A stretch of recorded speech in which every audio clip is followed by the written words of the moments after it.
good morning, and a happy Thursday to everybody in the house.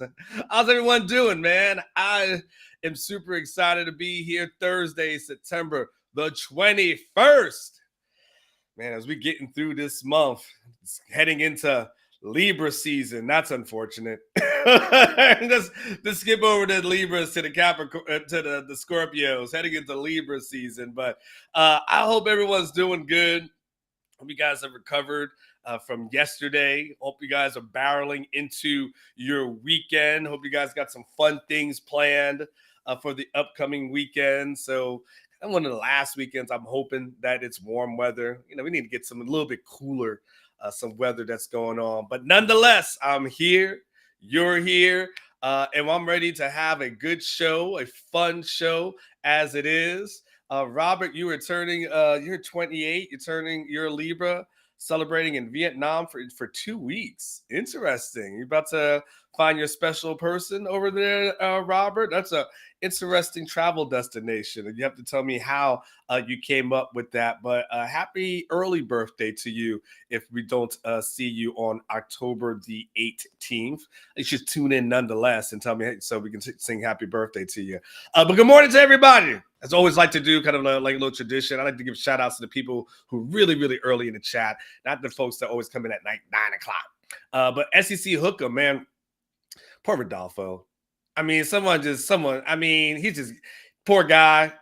Soto hit a 6 shooter. You end up being third, but Rodolfo, he used to have the crown when he does it. But Eric Hart, you got in second. Good morning to you. Alan, my dude, good morning to you. Just the Dude, Cotton's in there. South End Zone Queen comes in early. I don't have to ask where you are. She finally is in here. Back in Denver this weekend. I need some Denver recommendations, South End Zone Queen. I might go there after the Big 12 game. I might go to. You ever been to the that Purgatory resort that's out there, that ski resort? I'm thinking about going. I went a couple of years ago. Blake Winfrey, Texas Mama, good morning. I just imagine you with a Southern accent, Texas Mama. Aaron is in here. Zio_V is in here. SEC Matt. Just another fragrance reviewer is in the house before he goes into work. Audrey is in the house. Dale, Chris, my dude, is in the house. Let's see. Mike Welsh is in the house. Jared, Jimmy D. Good morning to you as well. David is in this. CB, are you with me? Oh, yeah. Brandon's here. Uvalde's here. And Mr. Hookham is here. Benji is here. I don't know if Chris Bennett just got the Kurt Franklin reference. I'm thinking he doesn't. He has no clue what the hell that was about. What the hell just happened? Some of the Southerners will know what the hell I'm talking about. And of course, Brett Barry is in the house as well. Mr. Hookham, I think I glossed over you. Good morning to everybody. We are here. I got some stuff. I got some football things I want to discuss with you. We got buy or sell that we're going to do, social media standouts that we're going to do. We got a lot of things and a lot of ground to cover in a very short period of time because today is Thursday, which means it's our prize picks Thursday, which means it's going to be, we got picks that we need to get done. And so because of that, the show's going to be a little bit shorter than normal, but that's all right. That's all right. We're still going to get hopefully a lot of quality content for you. Mike Harges, the real Mike Harges, please stand up. And that's you, my man. That is there. No, South End Zone Queen. I'm talking about the Purgatory. You know what I'm talking about. The Purgatory Ski Resort. That's out there in it's not in Denver though. It's outside of Denver. It's in what's it called? Durango. It's out in there in Durango. Flying to Denver, going to Durango. But it's still nice. It's still something to see. And then I got something I want to talk to you about. And kind of the title of the show is kind of that Longhorn missing ingredient for this season. So I want to be able to get that in there as well. So we get all those things covered in a short but fun period of time. And again, I hope everyone's having a fantastic day because I'm in a good mood. So I'm feeling great. I'm Notorious One today. Hopefully get the references, Biggie. Want to make sure we get recognize my main man, El Presidente, Eric Sells Holmes, the DFW. always gets the party started right. If you're looking for a home in the DFW area, you don't have to look any further than Eric Sells Homes DFW. He's the man with the master plans. The man's got you covered. Looking to buy a home, looking to lease a home, wherever it is that you're looking to do. He's that person. Touch base with him. Even if you think about doing it next year, just touch base with him. Just whatever it is, he's the person that you have to look to. And if even if you're not out in the DFW area, we know people who live everywhere. So send a recommendation to them. Help a brother out. El Presidente, I told you he predicted 12-0 earlier this year. He's 9 wins away from potentially being right. And hopefully that he doesn't screw the pooch. He's also a person that comes in here on every Friday and gives his predictions. And it's always entertaining. He's got high energy. So look it up. There's a QR code that's right there. You got to do it. All right. Eric Sells Homes, DFW, man with a master plan. Go ahead and get that done. Let's see. South End Zones Queen. You said, it's in the Southwest Slope, but you ski off of I-70 and Breck, Keystone. All right. Well, now you're just humble bragging at this moment. You could have just gave me one. Now you give me like all 5 of them that you go to. But I want to go. I don't necessarily want to ski because the kind of older you get, the more prone you are to bad things happening to you. So yeah, like that's that thing where as an older person, I look at and I'm like, that you got to avoid this. It's kind of like, quote, softball guy. You guys ever had, softball guy at your job, and then all of a sudden there's like the softball team at the job, and softball guy is trying to relive the past glory. So softball guy is like usually like late 20s, early 30s, something like that. And he hasn't just progressed into knowing like your body is a lot different than it used to be. And so what happens with softball guy, he's usually like rounding first or trying to run something out and pops out everything in his knee, right? That softball guy. And I'm like, softball guy, you can't be 32, 33 thinking you're running like you was 18. Like your body is just not that in that place anymore. And that's what happens. That's how I look at like stuff like skiing and stuff. Like back in the day, you're younger, you fall, you bounce. That's kind of what it is. This is what it is. I got kids, right? They fall, they bounce, they roll. It just is what it is. I fall, I'm going to the emergency room. I know what's about to happen. I don't put my body in those kind of positions because I just understand it. I don't run for that reason, because I know so many people, they're like, oh, I'm going to be out there running. I'm like, okay, you're going to be running to the doctor soon enough. And everybody at some point, all these runners end up getting something with their foot, their knee, or something like that because you're too old. Come out with me. Join me on my morning walk. Let's go in the pool. Let's just be where we got to be. So I may go out there to the snow stuff, but trust me, will be out in the hot tub looking at the scenery with my drink very safely. I'll be honest with you. That's what I'm going to be doing. But in any case, it's good to talk to all of y'all. I enjoy you. And like I said, last thing I want to say, before I get started, thank you. Thank you for watching the show. I totally do appreciate you guys choosing to watch the show. Like, as I say, you guys have tons of options that are out there. So the fact that you choose to watch me means a lot. So thank you so much. And do me a favor, because I'm going to start this early. We'll start buy or sell a little bit earlier than usual. So do me a favor, if you can, start getting your buy or sell questions in the chat today. You can start getting those things in now. Let's pile those things up. I want to knock out as many as possible. I really hadn't, to be honest with you, just from a timing standpoint, hadn't been able to knock out as many buy or sell questions. I don't think I did any yesterday. If I remember correct, I don't think I got any yesterday. I think I started to do some the other day with Jason, and then Jason came in, and then I don't think I got to the rest of the buy or sell questions. So go ahead and get your buy or sell questions. For those of you new to the show, buy or sell is simply you ask me a question, and it's kind of like, do I agree or not, or disagree? But it's just buy or sell. So SEC Matt, don't tell catch, but you have the best show on OB. Wow, I'm glad I have the show that you enjoy. That's what I say. I hope I have a show that you enjoy and like waking up to. I think each show's got their different flavors to them. They definitely got their different flavors. I mean, I don't know if there's one show that's like another, to be quite honest with you. We started with Horns Up. I mean, that's like a different, that's like a cool get your morning started, not loud, just, sipping your coffee, getting your Longhorn talk. I come in, I probably hit the road, hit the ground with a whole lot of energy, getting you really, really going for your work day. Then Catch and Chad or just who the hell knows? They're just a bowl of everything with those guys. You have no clue what direction they're going to go into, and that kind of what makes their show a lot of fun. And then Alex is just a different breed.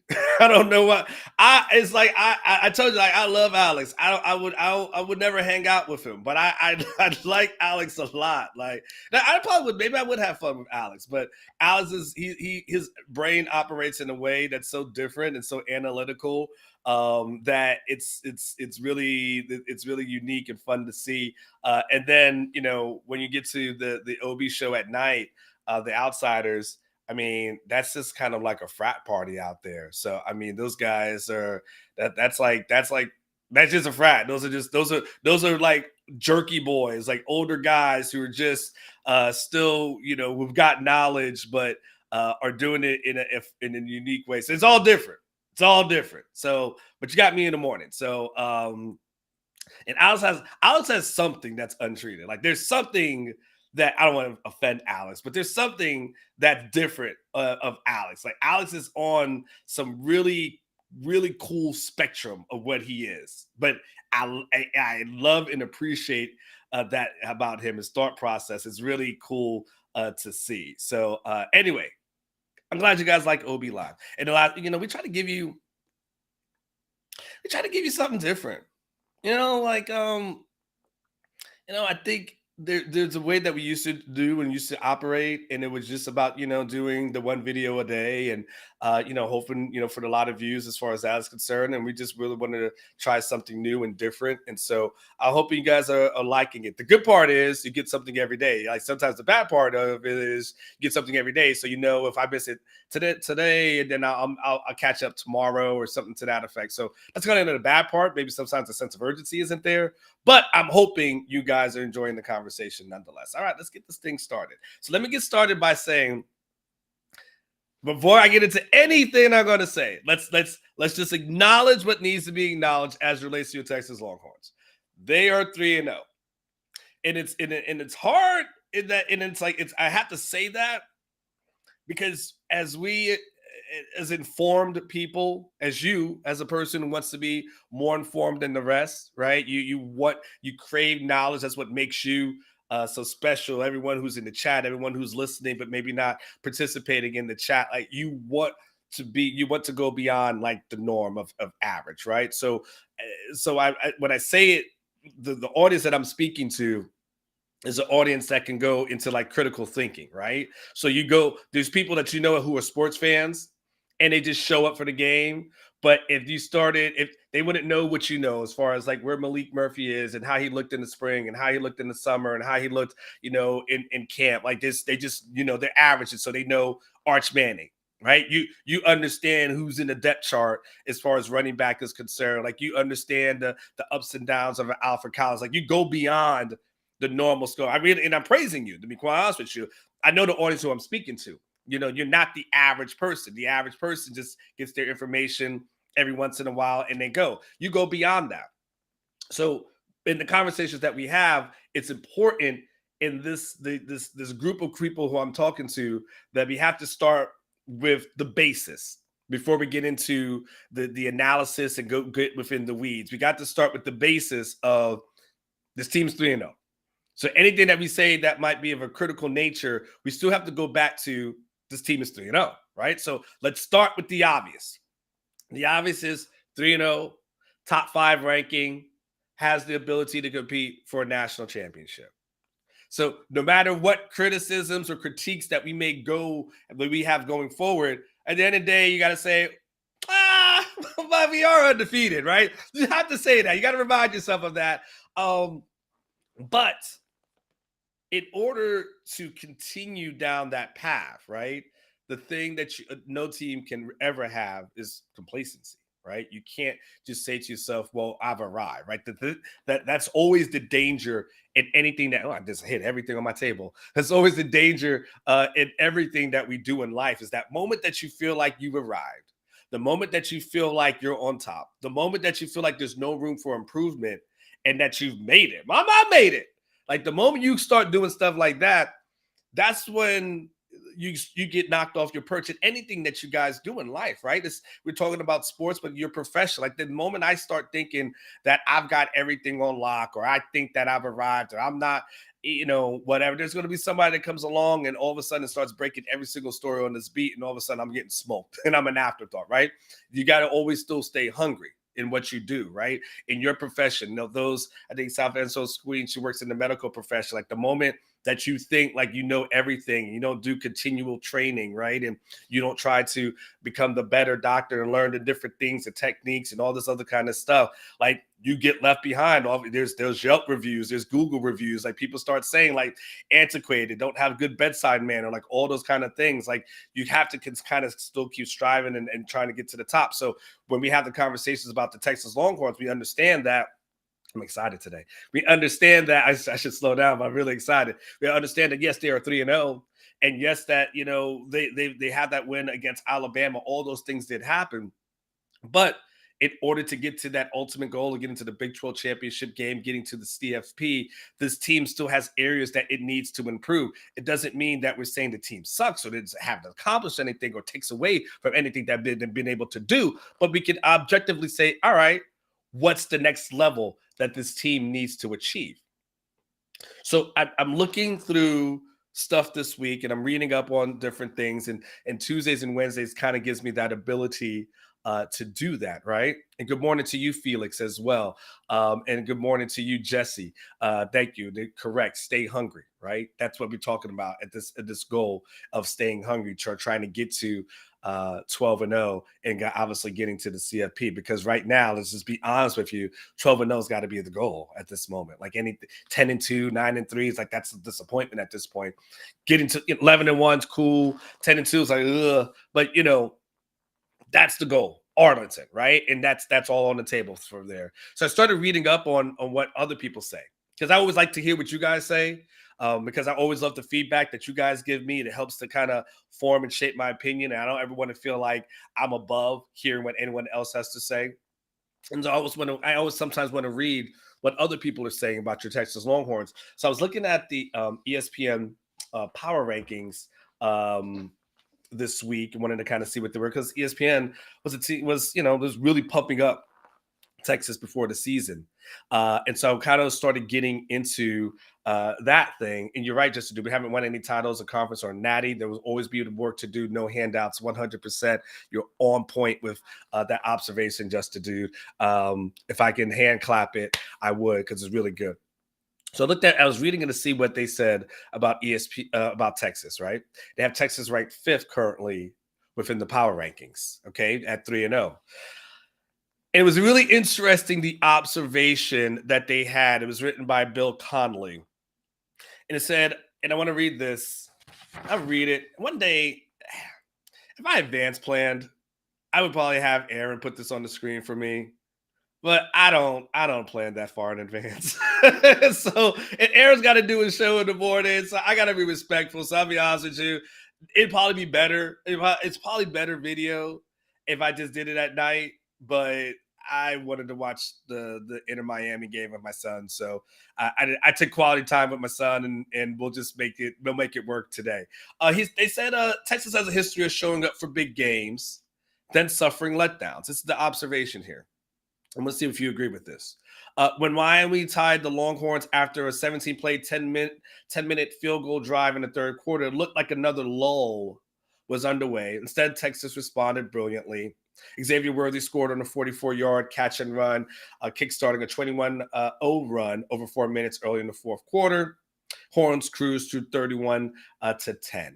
It's like, you notice Quinn Ewers has a quiet days, but Jonathan Brooks rushes for $164. Jordan carries, despite a major time of possession disadvantage. Wyoming had the ball for 38-47, and this one ended up comfortable. It's on to the Big 12 play for the Horns. It's like history for showing up for the big games. That's what it was said. And so I was like, that's it. That was an interesting observation, interesting thought. They show up for the big games, a little bit snooze fest for the other games. I was like, that's interesting. All right. But I kind of let that be. And then I was reading some, reading some other things. And this one came from Cami Griffin. I think it was Longhorn Wire. Shout outs to Cami. I've seen her around town. A really good person. Good person. Really good person. Helped me make sure I got home safe one night. Actually called me an Uber one night. Really appreciate her looking out. So shout out to Cami. So she found this observation in it was a Joel Klatt show, and she went and kind of aggregated what Joel Klatt had said about the Texas Longhorns, and I found that to be interesting. So in Joel Klatt said, how about Texas feeling big in their britches? Texas fans, he goes, how you should feel right now, even at that win over Alabama and Tuscaloosa, which, by the way, doesn't feel the same after what they did at USF. But you know how you should feel, Longhorn fans, forever cautious because your team, like it or not, plays to the level of their competition consistently. Did it again last week. I was like, that seems to be a concept because ESPN is saying this. Now Joe Klatt is saying this. It made me kind of start thinking about, like, is this a thing with Texas? Does Texas play to the level of their competition? Think about that. I'll finish up the rest of what Cammy had in there in her article. And he goes, last year you beat the doors off of Oklahoma. They went to Texas Tech and lost, and they continue to play one-score games. And inevitably, you put yourself in a position that often, you will lose some of them. If they continue to do that this year, they will lose a game that they shouldn't. Now, here's the deal. He's a little bit incorrect in that observation. Because he says they beat the doors off of Oklahoma. They went to Texas Tech and lost. That's actually reversed. That actually didn't happen that way. They lost to Texas Tech first, then beat West Virginia, then went and lost to Oklahoma. So the timeline is a little bit off as far as that is concerned. So that didn't happen. Now, Texas did lose to one unranked opponent last season. That was Texas Tech. But that was the only one. Everybody else that they lost to was ranked. OSU was ranked. They were ranked number 11. K-State was ranked at 13. TCU was ranked 4th at the time. And Washington was ranked 12th. So I'm not quite sure about the narrative, about that narrative about Texas gets up for the big guys and then does it, kind of snooze fest through some of the other lower level people. I wouldn't say that to be true. So I started trying to think of, like, well, ultimately, what's really the issue? Because I didn't think that didn't do it for me, right? That didn't nail that thing for me as like, oh, that's what, because I know Texas gets up for the big opponents. And I know that. Like I've said that. Texas got up for Alabama this year, sure. Texas got up for Alabama last year. We saw that Texas is always going to get it for OU. We saw that as well. It is always going to be the other ones. LSU, they got it for LSU just a couple of years ago in the 2019 season. They've gotten up for Georgia, obviously, in the Sugar Bowl, got up for, USC in those games, right? So we know about that, right? But this is maybe the other games that kind of give Texas a little problems and a little issues. But I start thinking about the season, right? And what's the thing that Texas really needs to hone on and going into the latter part, the next 3/4 of the season, especially as Big 12 play, especially as conference play, getting ready for Baylor kind of gets started. And I had to start really doing some digging and getting into the number, kind of getting into the weeds of it. And of course, I've got it. I think I've got it. I think I've been able to kind of pinpoint it. So let's do this. Let's do a quick break. When we come back on the other side of it, let's talk about the areas that I really feel like Texas can use a little bit of bolt. Like, again, no complacency, no the sky is falling or anything. That's not the conversation. But we're just talking about, as Justin Dude talked about, hey, haven't proved it, haven't won anything. So how do you keep striving to get to it where Texas needs to be? Let's come back from the other side of the break, and I'll kind of get into, there will be math as a warning. There will be math, but we'll get into the other areas that Texas needs to improve.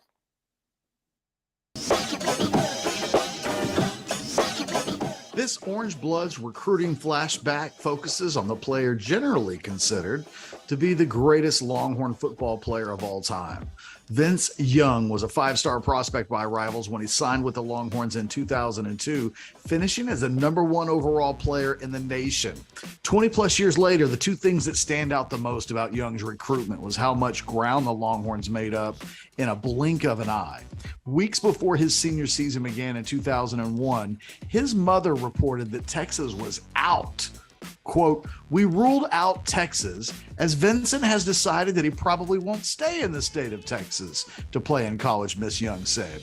In just a matter of months following that statement by his mom, Vince Young was pretty much wrapped up to go to Texas.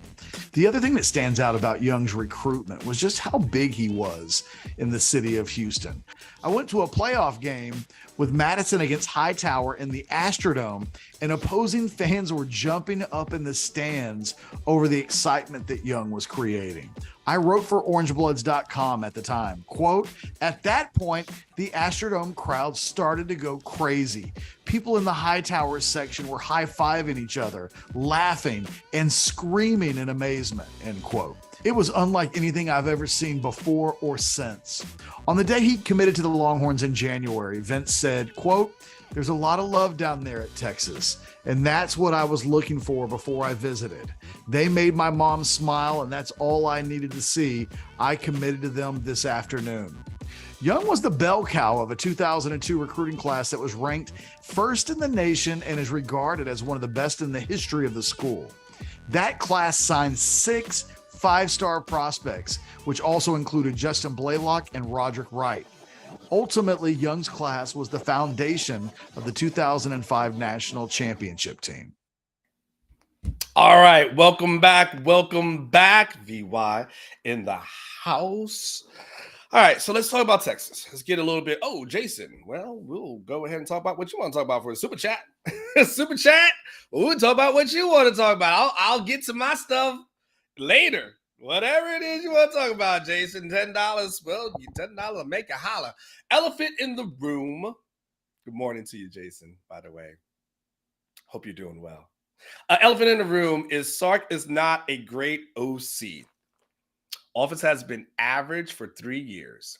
Tell me when Lincoln Riley went somewhere and had an average offense. We make too many excuses for him as an OC. Okay, everybody in chat, calm down. Calm down. Calm down. Calm down. Don't resist the urge to go to the keyboard and attack Jason. Resist the urge. Resist the urge. Now, I understand there's going to be a wordplay. Here's where Jason, people are going to get on you a little bit is when you say not a great OC. So that's just so you know, Jason, that's where people are going to probably but Jason, I'm going to tell you something. You and I are kind of on the same wavelength for some of the things I'm getting ready to talk about and kind of get into the weeds of certain things. I'm not going to say he's not a great OC. Okay, so I'm not going to put that out there. But there are some areas of offense that do need some improvement, obviously. And so we're going to talk about that. So I don't want you to I'm not ready, Jason, to jump into that with you and say he's not a great OC. Are there areas of improvement? Like, sure, absolutely. Like that, I will absolutely agree with you on. I don't know if that's the elephant in the room so much, but yeah, I mean, look, at the end of the day, your point as it relates to Lincoln Riley and what he's able to do. Yes, he's very good at what he does. Like Lincoln Riley is that dude. Like no one's gonna deny it. I know nobody in that Texas wanted to admit that, and it was kind of a painful to admit of what he was able to do from an offensive standpoint at OU. He's damn good, even when his defenses weren't for crap. He was damn good on that. He's gone up to USC. He's been damn good. He's been able to do it. Jesse, the question becomes is I know you say look at the talent that he's had, and how much of that talent is talent that he ends up developing, right? And I think there's something to be said for that. I totally get what you're saying. You view Lincoln as elite, and do you view Sarkisian on the same wavelength or the same whatever as Lincoln Riley? I totally get what you're saying.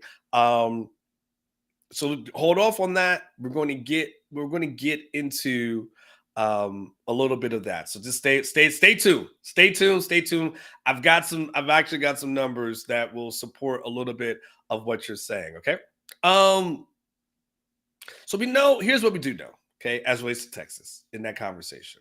We do know that this defense is pretty damn good, right? So when I say like the sky's not falling, when I say that, hey, let's not overreact and let's not go crazy or anything to that effect, like that is, we got to acknowledge that, hey, the defense is good. The defense has only allowed 43 first downs this season. That's tied for fewest in the Big 12. That's ranked 14th in the nation. Okay, we know this defense is pretty damn good.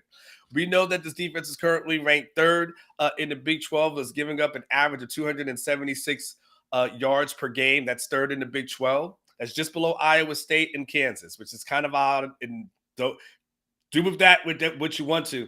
When I keep saying the Kansas game, the next week is going to be a really tricky game. Kansas is good on both sides of the board. Like the ball. That's the weird thing about Kansas this year. I know we got to talk about Baylor. I know that's where we are with Baylor, but Kansas, from a defensive standpoint, is ranked second in the Big 12 right now. They've only given up one sack on offense. I don't know. I ain't saying. I'm just saying next week, but you strap in your helmets. It's not the Kansas that we used to know. It's not the Kansas, the Kansas of the recent. Like there was a good Kansas at one point, right? There was a good one. Aqib Talib used to play there, and he was a first round pick. I covered him in Tampa Bay, so there was a good Kansas stretch there. Then just went through a really bad Kansas stretch. We were like, that's Kansas. They suck. And now it's like, oh well, Kansas is good again. Okay. But the Texas defense ranked 23rd in the nation, right? Yesterday, I kind of outlined for you, and I won't get into all of it, but just kind of a brief recap. We talked about, kind of as we handed out grades, everybody on the defensive side of the ball had very high grades when we went there to kind of our quarterly grade. We handed out good grades for the guys on the defensive line, the Ethan Burks. We know Sorrell is who he is. Handed out good grades for the linebackers, like we know and feel pretty good about what they were. And there was a case that was outlined, but for David Benda. And I unfortunately called out Money B when it was not Money B that said it. So my bad. I jumped on Money B's ass for no reason. He's like, man, I'm catching strays. And then, but it wasn't him. And then, the safety play has been well. So we know the defense is good. We know Pete K is doing a damn thing. And I do my best to give him all the props that he deserves, because he got a lot of crap in year one. And so I make sure that he gets a lot of the respect and honor that he deserves and what he's able to do here. So we know defense is good. We know special teams is pretty solid, pretty good. Really good. I mean, the punter is really good. This is a team that does well on coverage units. And then, Xavier Worthy has the ability to stretch the field at any point and really flip the field. So, that part is good. And of course, I had my guest on yesterday that had Jeff Banks as, at number one, at his position, what he's done over the period of time, right? So all that is good, right? But the issue of this season, kind of what Jason was kind of alluding to, and if Texas is ultimately going to achieve the thing that we think that this team has the ability to achieve, the offense actually has to play better. And that's the weird thing. It's a weird thing to say, right? That the offense has to play better. And it's not to say that the offense sucks. Like that, that's again, you can have a critique without being critical or criticizing. It's just a critique. It's an observation of things that need to improve. You can tell your partner, the person that you're with, of certain things that you feel like they can potentially do better, but it doesn't necessarily mean you want to break up. You don't want to be with them, like that. The relationship's over. Just certain things that you would think like, hey, they can do better. In the same way, you can receive that same feedback as well, right? So that's all we're talking about. So the first area that you have to get into, it's the fascinating one when we start talking about offensive improvement. And it's so interesting. Isn't it so weird that Charlie Strong, when he got here, he was the guy that was known for defense, right? He was that was was supposed to check the box for Charlie Strong. Like, no matter what's going to happen, he's always going to have a good defense. Charlie Strong got here on his defense, but not good. And we couldn't believe that, what, man, these defenses aren't, you're supposed to be the guy. And why? Why is that not working? And Tom Herman got here, and he's supposed to be like this quarterback whisperer, offensive genius. And for the offenses were okay. Like, they were above average, but they weren't that QB whisperer Ohio State thing that we thought it was going to be, right? It was just like, oh. And you thought to yourself, like, well, why is he not calling plays? And then eventually does call plays, and he's really good at it. But there was this weird thing where he's like, I prefer to be up in the box. That's why I like to call plays. I like to be able to see it. And you're like, well, everybody else who's really elite is being able to call from the sidelines. And then you see Lincoln Riley calling from the sidelines. Why can't you do that? So eventually he calls from the sidelines, and he's actually not bad at it. But it's still, you're like, oh, and just so Sark gets here. And that's supposed to be his MO. He's like, he's the offensive genius and all the things and blah, blah, blah. And he's like, okay. And then when we're kind of looking at the start of this in year 3, you're like, okay, we can see a little bit more, right? And there's another level to this thing. Because last year, we talked all about, hey, the one thing that Sark does well is the opening script. Right? That was everything we talked about last year's opening script, man. Sark's opening script, man. One thing that's going to happen, man, he's going to score on the first play, like the first drive, right? That was not the first play, but the first drive of every game. That was the Sarkisian talk. That was the discussion. That was the narrative. That's what we talked about. And it seemed to be that way for a while. And it seemed like then all of a sudden the streak got broken. And now we're at this whole thing now in the season where it's like there's this slow start thing that's kind of come in. Like it's a weird thing that we start talking about Texas from an offensive standpoint. This runway has all of a sudden gotten a lot longer than we're used to it seeing or being. Against Rice, Texas scored 7 points in the first quarter. Against Alabama, they scored 3 points in the first quarter. Against Wyoming, they scored 7 points. So Texas hasn't scored more than 7 points in the first quarter of any game this season. And in fact, against it a little bit better. Now, what's crazy is the second half is where you see Texas explode, right? Against Rice, the 21 points in the third quarter. Against Alabama, they had 18 points in the second half. And of course, Wyoming, the 21-point explosion, I guess, in the fourth quarter. So it happens and it comes in bunches. But when we start talking about playing against better teams, and Alabama's a good team, right? We can't take anything away from Alabama. I mean, Alabama is a good team, but we understand in sports. You as the viewer who's very well educated in sports and has sports knowledge that is superior to your peers. Let me give you a lot of credit. Your knowledge is superior to your peers. You understand that you can't play with fire in football. You understand that if you continue to do this thing and you continue to kind of get away with it, you understand it catches up with you eventually. Eventually, it will catch up with you. In sports, we talk about you live by the 3, you die by the 3. You can shoot them, but eventually you can shoot yourself out of games. You shoot yourself in games, you can shoot yourself out of games. You can have slow starts, and that might get you by the first 3 games. But then you continue to do this, at some point, the slow start comes up and it hits you.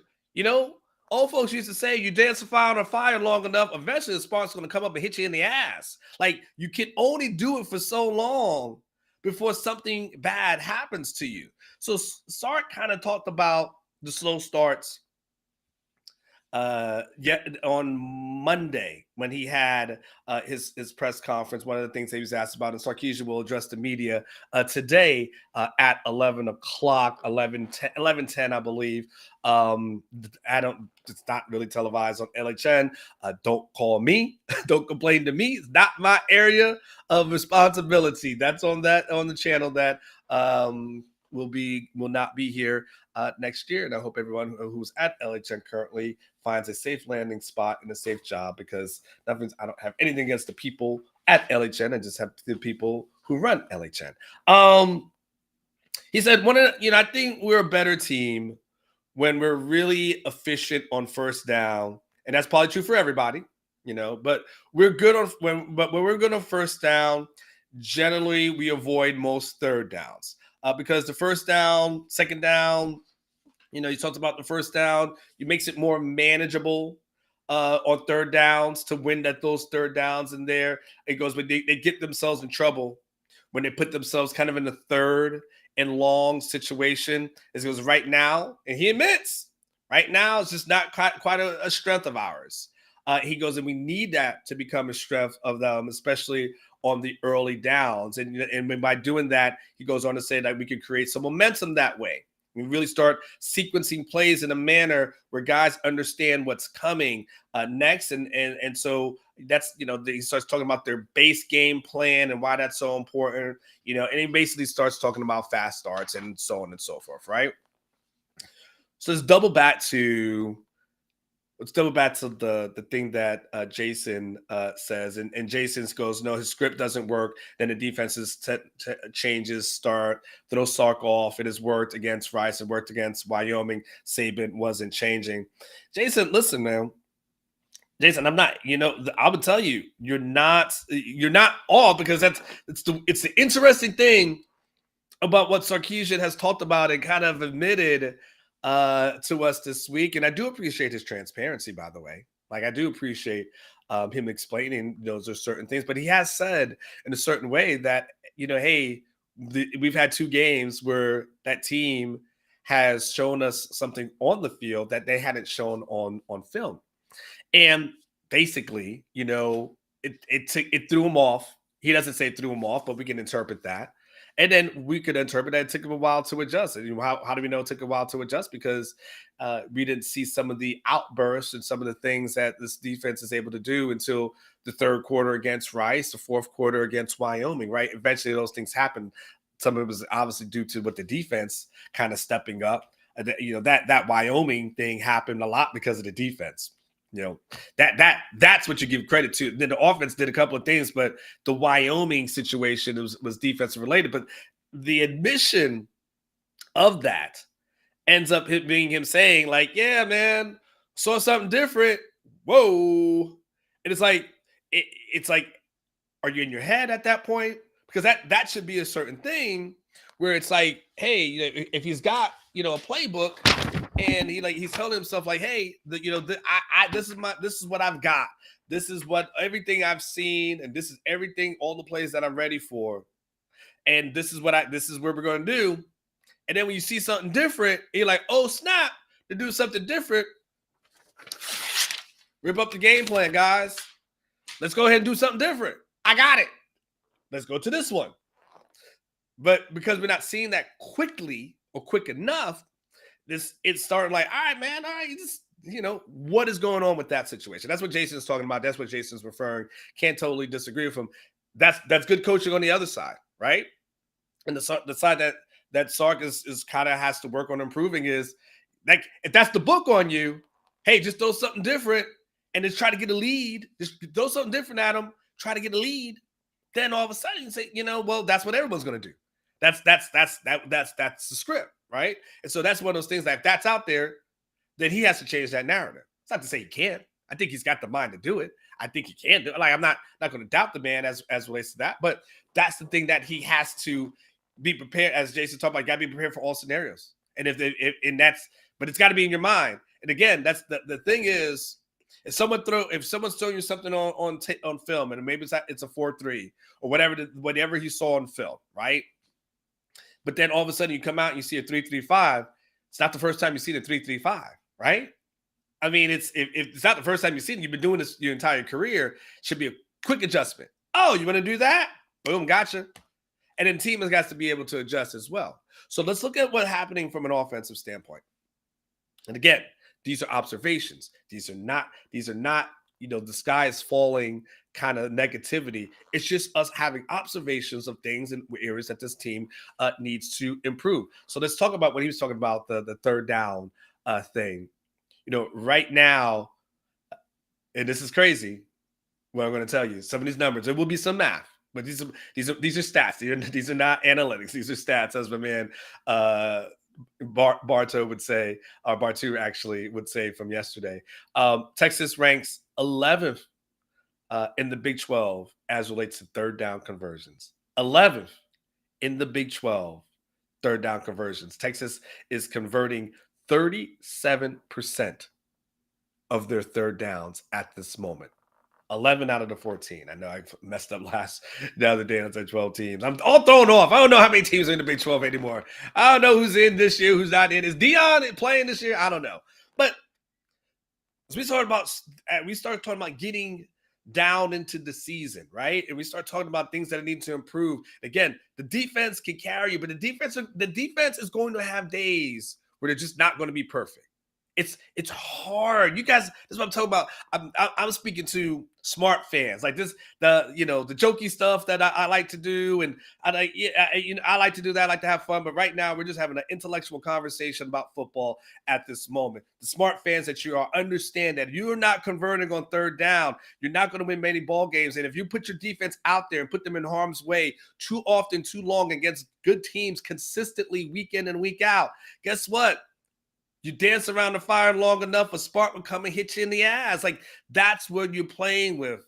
If they don't find the ways to eventually improve that portion of it. Time of possession from an offensive standpoint. That's when we start, okay, what needs to improve? Time of possession is very important. Texas is currently ranked 9th in the Big 12 as far as time of possession is concerned at 28 minutes. Baylor is sitting there at surprisingly at 4th. Not a huge discrepancy, 31 minutes. But that's enough first downs in converting in order to get someone off the field. By the way, as far as third down conversions is concerned, Baylor is ranked 8th as far as that category is concerned. All right, hold on. I see a super chat. So let me put a pin in my notes so I remember what to come back to. I'm going to put a star right here, get what Texas boy wants to say. All right, Texas boy. Go ahead. You got a super chat in here. I put a pin in my notes here. Good to see you this morning as well. Texas boy said he changed the narrative of leading them into deep waters. It probably is more like he can't go into the fourth quarter with this team that they can turn it on. Hold on. All right, hold on. Let me read this. He changed the narrative of leading them into deep waters. It probably more like we can't go into the fourth quarter with this team. They can turn it on. Whew, okay, I'm trying to decipher here, Texas boy. It's clean that up for me, Texas boy. I need you to clean that up for me. The hard part. This is the hard part, Texas boy. This is not your fault. Sometimes when as a person who has to do words in English and grammar and stuff like that, if there's a comma missing, if something's not capitalized, something like that, it'll just throw off my English mind, where sometimes I won't be able to fill in the gap. So if you could kind of clean that up for me, I'll totally answer it for you. I'm just a little bit, when you say change the narrative of deep waters, I just don't, the second part of it kind of throws me off a little bit. If you clean it up for me, I'll do that and I'll come back to you. Okay. So let's talk about the passing offense. Okay. This passing offense is the passing offense, right? Which is the thing that Sark tells you, like, he wants to pass the ball, he wants to throw the ball, like they've got to take their shots. Like he will tell you, like, this is important, being able to get passing game, like all that kind of stuff. The passing offense right now is ranked 8th in the Big 12. 8th.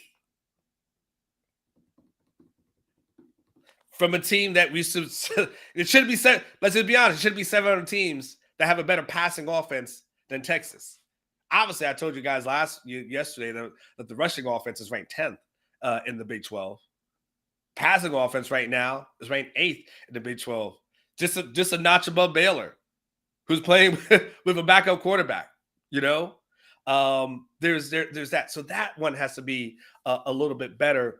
And Texas, we're going to come back to you in a second. I haven't forgotten about you, but let me just kind of finish up a couple of things, and I'll go into what you were wanting to talk about, okay? But so staying with the passing offense, all right? Passing offense, as I said, they're 8th. I looked at the quarterback and where is Quinn ranked as far as the passing thing is concerned. He's currently ranked 5th in the Big 12. Dylan Gabriel is number one.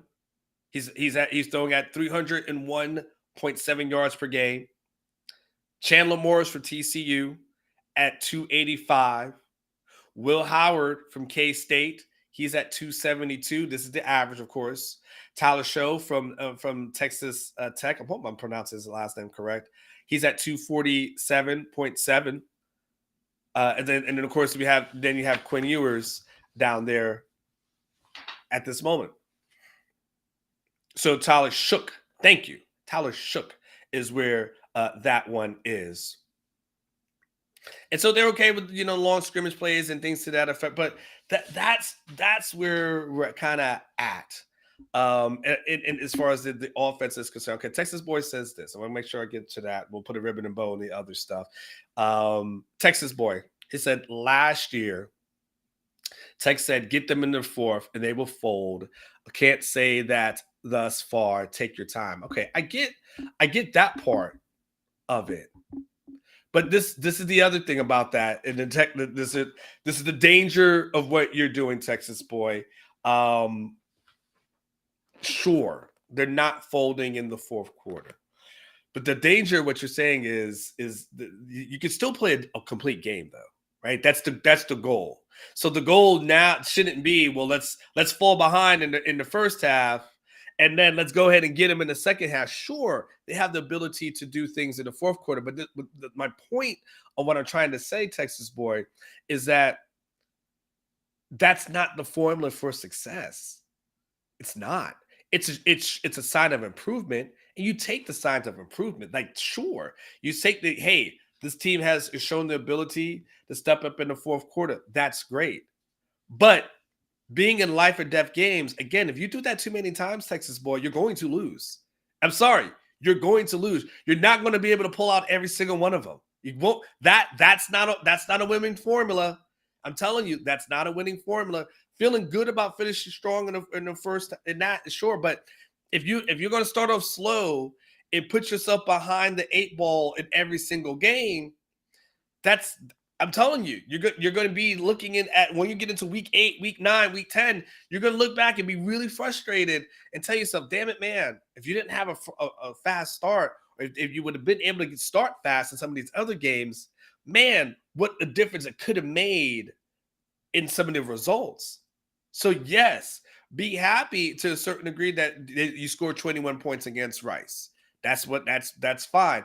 Be happy about 21 points in the fourth quarter against Alabama. Be happy about 21 points in the fourth quarter against Wyoming. My cautionary tale is, it's like when I say you live by the 3, you die by the 3. If you don't tighten up in the first half of games, there will be games that you do not pull out. Straight up. There will that thing will happen. And so that's what I'm saying. It's not to say the sky is falling. It's not to say that you shouldn't be happy where this team is at. It's not to say there's nothing that I'm saying about this that's not fixable, that's not correctable, that can't have this team going and achieving higher things and that you guys want this team to achieve. Hell, I want this team to achieve. I'm selfish. I'll tell you.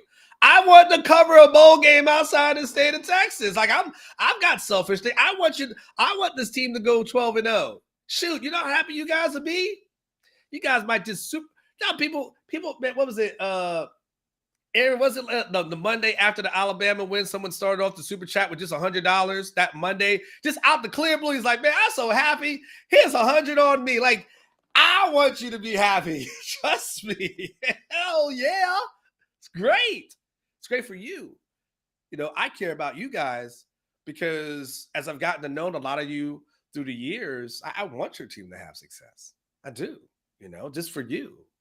But I also know, as Just a Dude pointed out too, Texas Boy, that the team, as much as you want it, haven't done it yet. We're only 3 games in with 9 more regular season games to go. And so if you don't tighten up these things, then we're into like trying to figure out all this other BS that we don't want to have to figure out, right? I don't want to have to talk about these things after losses, this and that. So the good news, So I'll end it as I started it. The good news is teams 3-0. Be happy. First time since 2012. Teams 3-0. Going on the road versus Baylor. Tough team. Team to play with their backup quarterback. A team that Texas should go in and be able to have some success against. God help us all if they don't. They should be able to go, 4-0 and then get into back-to-back tough games, which I believe there's going to be back-to-back tough games. Get through those games, go into the bye 6-0, and all that's everything's on the table, man. Everything is on the table. Like just dare to believe at that point. Dare to dream, as Ketch would say. But there are in the areas of improvement. If they can tighten up these areas of improvement and give them an offense that complements this defense, not in late where it just all of a sudden it clicked, but from start until finish, there it is. That's the missing ingredient. That's the last thing. Defense is there, special teams is there. You've got the dogs that are there. You've got all the components that are there. It's just this one thing. If you could just get this offense tightened up. See you in Arlington. See you in New Orleans. See you in Houston in January. It's just that simple. All right, let's do this. Get your buy or sell questions in the chat now. If you haven't done so, do it now. I will spend starting at 9 o'clock, I will spend that entire time answering all the questions that you have. If you want to debate me on the things that I was just talking about and you have an opposite point of view, feel free, get that into the buy or sell as well. It's conversation time. It's your time to kind of chime in and us be able to talk for a while. It's one of my favorite parts of the show. We also have social media standouts coming up as well. But get your buy or sell questions in. I got to condense this show because I've got prize picks coming in the next hour. So buy or sell is coming up next. Get your questions in during the break. All right, see you soon. This Orange Bloods recruiting flashback focuses on one of the best recruiting success stories in the history of the Texas program. Ultimately, a prospect that turned into an All-American and a 5-time NFL All-Pro. Earl Thomas was a mid-4-star prospect by rivals when he signed with the Longhorns in 2007, finishing as the nation's number 106th overall prospect, the 19th best prospect in Texas, and the number 12 athlete in the country, according to Rivals.com. While Thomas was obviously very well thought of, he actually ranked behind 3 other defensive backs in his own recruiting class with the Longhorns: Curtis Brown, Ben Wells, and Christian Scott, all ranked ahead of Thomas in the Rivals rankings. On the day that Thomas committed to the Longhorns, he was joined by 5 others: Bijan Robinson, Kyle Hicks, Michael Huey, Ben Wells, and Andre McGaskey.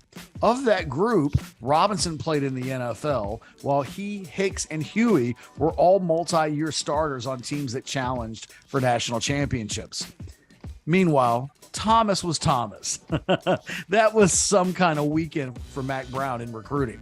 When Thomas committed, he told Jason Sucamel of Orange Bloods, quote, "I called Mack Brown today. I let them talk to my dad for a while.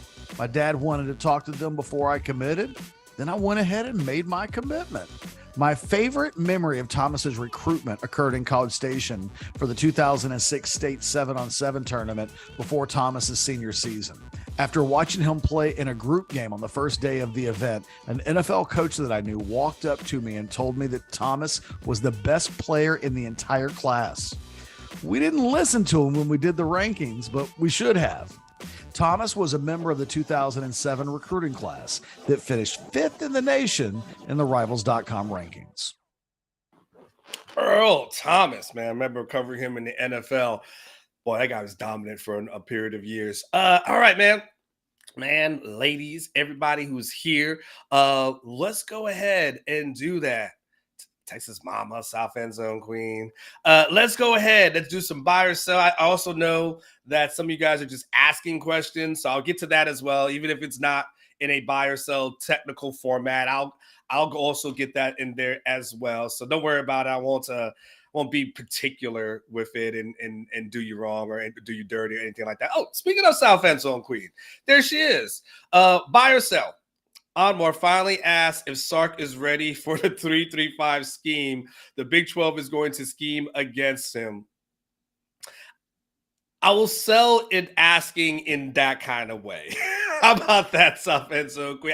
I'm going to sell in your wording of it because, as you do know, if you watch any of these press conferences, Sark can get a little snippy at times if he doesn't like the question. You already saw he didn't like the phrasing of Chip's question on Monday.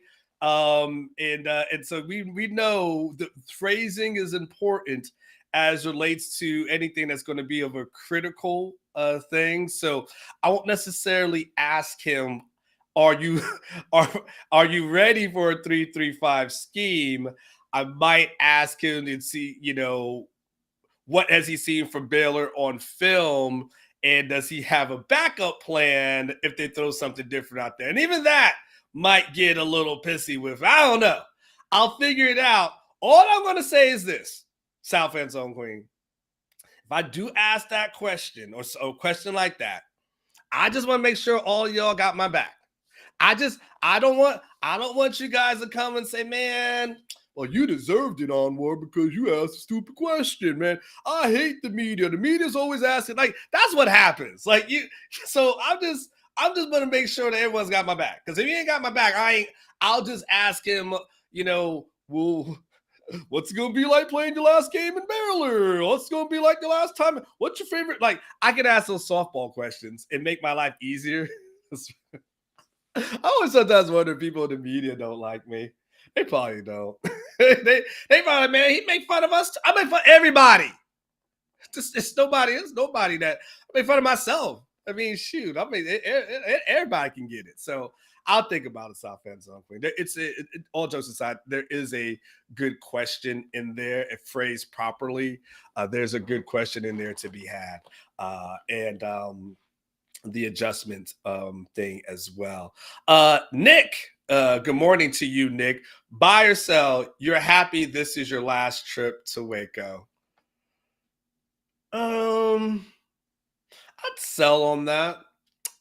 Baylor doesn't bother me like it bothers other people. I'm happy that I don't have to go back to Lubbock.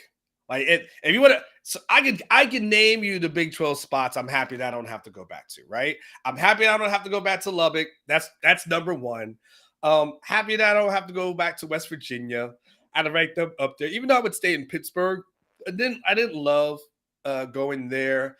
I'm trying to think of some of the other Big 12. The Kansas State didn't bother me as much because I would stay in Kansas City. So that wouldn't bother me. But the Kansas State one, that was like a 2-hour drive. It was always a night game. And there was always like dead animals on the road. So I didn't really love that because I'm like, this is how it ends. This is how it ends. Onward driving back in these back roads. Well, it's not back roads, but these interstate with no lights. I didn't love the Kansas State trip. Trying to think of the other places. TCU didn't bother me. That's fine. That was Fort Worth. Obviously, the Dallas one was there. That was fine. Those are probably like the main ones. That Iowa State is fine. I stay in Des Moines. They got a good place in downtown Des Moines, a place called Bubba that I like to eat. But just like good, like soul, not soul food. It's like a good comfort food kind of place that also has like nice craft drinks. So that doesn't bother me as much. Probably just Lubbock is the only place that I'm happy. Lubbock and Morgantown are probably the two places that I'm happy I never have to go to again. I'm okay with Waco. Waco doesn't bother me. So I'll sell on that one. And by the way, like I said yesterday, going to Waco always is a good excuse to stop at Buc-ee's. So, into heck with anyone that speaks anything bad about Buc-ee's. You and I will fight to the death. Just a dude, buy or sell. Can't wait to go to Buc-ee's. Buy or sell. In fact, just for that, who was it? Who was it that didn't like it? Was it Money B that said he didn't like Buc-ee's? I feel like I'm picking on Money B. Who's it that yesterday that said they didn't like Buc-ee's and had an issue with it? Texas boy. You know what? Just for that Texas boy, I'm gonna stop I'm gonna stop at Bucky's on the way back, and I'm gonna have a shirt. I'm gonna be wearing a Bucky shirt just for you, just out of pettiness on Monday. In fact, I got a Bucky shirt in the house, but I'm gonna get something else. I'm gonna wear a Bucky's hoodie for the entire show just for you, just a dude by yourself. Sark will continue his tradition of having a 1,000-yard rusher this year.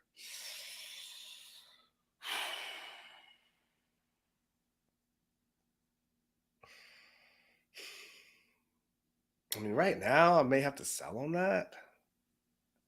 And the reason why is, I mean, first of all, we'll see if CJ Baxter plays this week. But where is he at from a health standpoint? Is he going to be like that bell cow when he comes back? And then, again, right now, this offense is a 10th ranked rushing offense in the conference right now. So, like, as of today, and I know you can say Jonathan Brooks, but then how many carries does Jonathan Brooks have? So you really have CJ Baxter. Let me see if I have it in front of me. I don't have what his number is. It would take me too long. I know I have the stats here. Hold on. Let me see if I can find it real quick. Okay, here we go. Found it quicker than I thought. So I got Jonathan Brooks. He's at 279, but CJ Baxter's at 77. So CJ Baxter is the bell cow. Then, he's got 77 yards through 3 games. So then he's got to gain 900 and 930 yards. I'm just doing the math. It's like 920, whatever. You guys can smarter than me, 923 over the next 10 games. So, that averages to about 90 yards a game for him to be able to do with highs and lows, but that ended up being a 90 yard per game average, maybe. So, but right now I think it's a little bit tougher. So I want to sell on that one, just a dude. Hopefully if they can, but just based off of where they're at now, if you told me if Brooks was going to get the remaining carries going forward, I would say sure, that's a possibility. But if Brooks is not going to be the bell cow back going forward and CJ reassumes that role, then I just don't see that happening. So, but we'll see. Maybe he has a monster game in there and he makes up for it. Good question, though. Good question. Make sure you ask me that again if you can, just a dude. If you can remember to ask me that again as in the bye week, like week 3, week 3 more weeks. Ask me that again, and we'll see. Soto 806, you lost the crown. You lost the crown. Yeah, Money B. Brooks can get to 1,000. I'm agreeing that Brooks can get there, but if CJ Baxter is going to be the bell cow, well, he's at 77. So he has more ground to gain. That's the thing. But so Money B, I'm not disagreeing, but I'm selling on the premise that CJ goes and reassumes his role. That's where I'm kind of at. Soto 806, how are you doing? Appreciate you. And I'm sorry to say that stuff about Lubbock. I know that's where you or live or from, and that's okay. It's just not my city. But nonetheless, I hope you enjoy living out there. Watch, I'll say something. Right. So there'll be someone offer me $1 million to have a job in Lubbock, and I'll have to eat my words. But I sure wouldn't mind being insulted like that. Ewers completes at least 3 throws over 20 plus yards and over 250 yards throwing on Saturday. Buy or sell on 3 throws of 20 plus yards and over 250 on Saturday. I'm going to buy on it, Soto. I'm going to buy on it. If I'm going to be a Quinn guy, I got to go. I'm going to be a Quinn guy. So I'm going to buy on the ability of them to overcome this. I'm not selling any of my Quinn stock as of this moment. So I'm going to buy on, and the thing is, what you're saying, the 20 doesn't have to be in the air. Just so we're clear. I mean, that 20 could be Xavier, breaking tackles or Adonai breaking tackles or Jonathan Brooks or, Sanders, going across the middle. So I can see that. So yeah, I'm going to buy on that. I'm not selling anything on them yet. So I'm good. I'm good on that. And I'm good. And just not believing that Baylor's that good of a team. That's just where my belief. That's what I'm going to stand on. That's the hill I'll die on. And I hope the hell I am not wrong, because I don't want to do that post-game show. And if I do have to do that post-game show, I am not going to be in a very good mood. I've been pissed off. 'Cause I don't want to do that post-game show. I'm going to be in a very good mood. I'm going to be. I've been pissed off. 'Cause I don't want to do that post-game show. And if I do have to do that post-game show, I am not going to be in a very good mood. I'm going to be. I've been pissed off. once or twice during a post game show, and I remember being, I think last year, I forget which show it was, and I don't know if I was ticked after the Texas Tech. I think I was ticked after Texas Tech, and there was another one I was ticked after when I was like, "This is some BS. I'm tired of covering this team." All right, but I'm gonna buy on. I'm buying on quit. Buy it or quit. All right, let's keep doing it. Let's keep doing it. Let's see. Mike Welch, you guys are talking. He goes, buy or sell. DKR is the hardest stadium in all of Texas for a visitor to play in. Ooh. Huh. Let me think about that. Texas Tech is loud. Texas has a loud stadium. I think they're a little bit tough to play in. Baylor is sneaky. Baylor is sneaky. I'll be honest with you. In their environment, Baylor is a sneaky, really good home field environment. TCU manufactures noise in a weird. They got they got a system where they're manufacturing noise. TCU is a tough place to play. Texas is loud as well. That's a hell of a question. Those are the ones. I haven't been to Houston, but clearly they're not tough. And then I don't think anyone else really counts as far as that, because I don't think I missed anyone. I would say I'll buy on that one then. I'll buy on that one being it's a really tough environment, just because it can get loud, in that environment. I will say there's some good environments, road environments, that are out there. I will give Texas the advantage in that one. Like, it's not, and I just, so we're clear, Alabama is the craziest stadium that I've seen. Right now, Alabama set the new standard for me as far as what a home field environment and home field excitement looks like.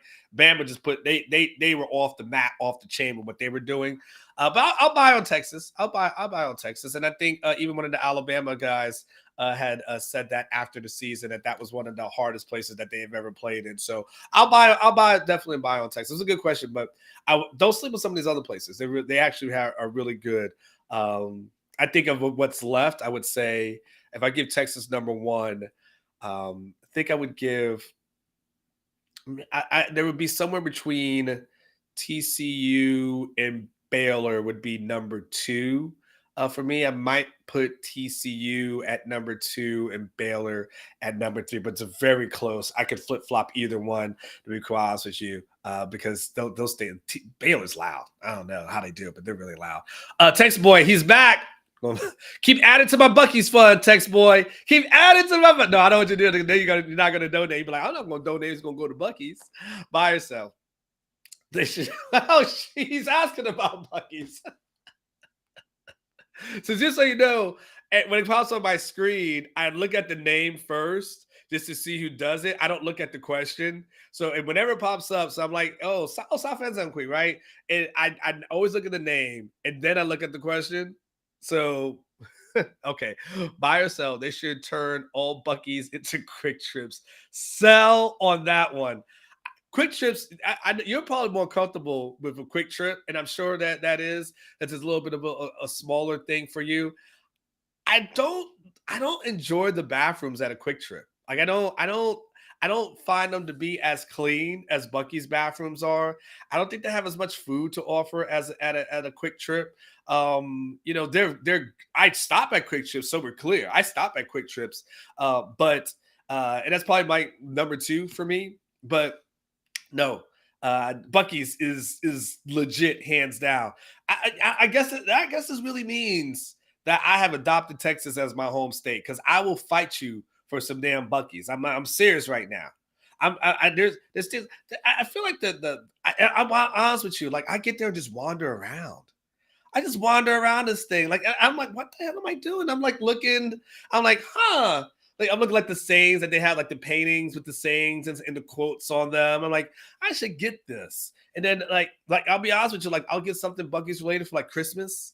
Like Bucky's like Christmas stuff. Like they probably have that out. So I'll probably get some like a Bucky's Christmas shirt or something like that. Like, no, to hell with the Quick Trip. I'm all about Bucky's. All right. Buy or sell J-Lo over Mariah. By Mariah.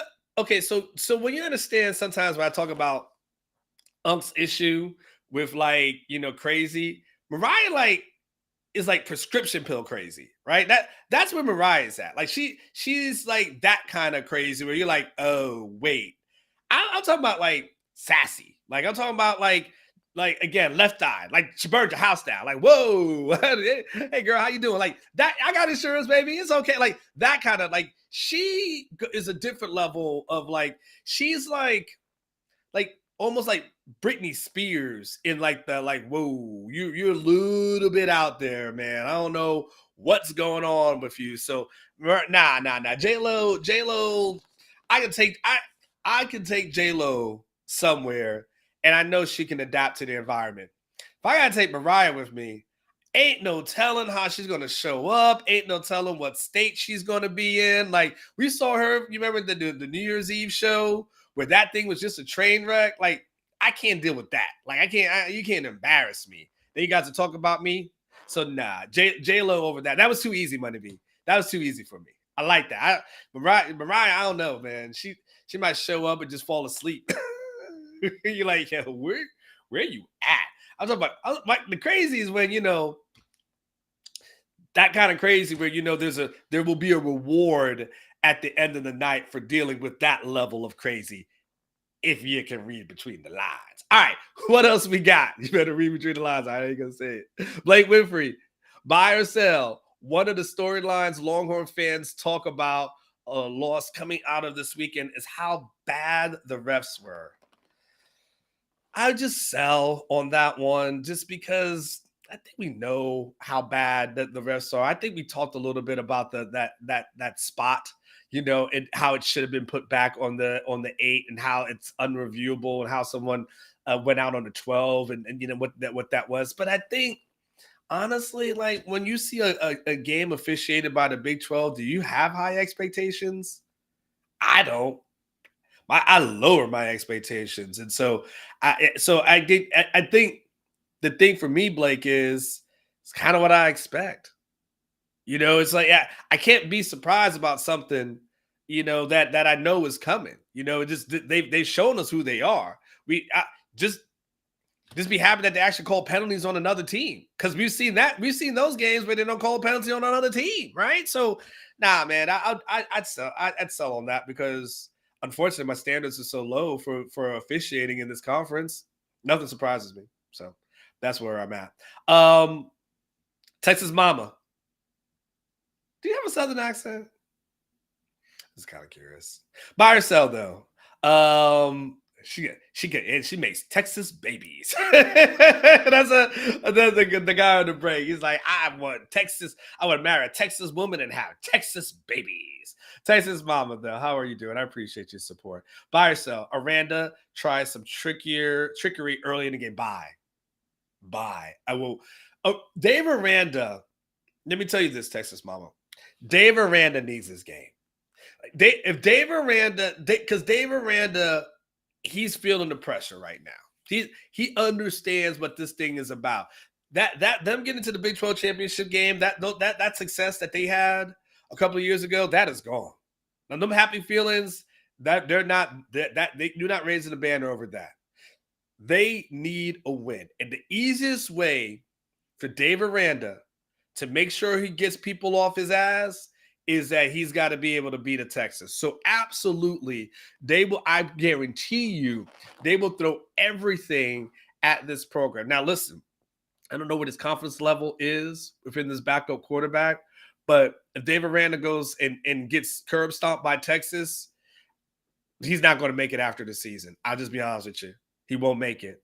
It just won't happen. And if you are the people of Waco and people who Baylor supporters, at some point you understand, like, you got new teams that are coming into this conference. You got to make sure you got a coach that can hang and that can handle it. He's shown so far he hasn't developed the players that he needs to develop. He was able to have success off of Matt Rule players and not his own. This is year 4 for him, and this is where he's at. No. He will do everything within his power to try to win this game, and Texas is going to have to be ready. Just from everything that he throws. I don't know.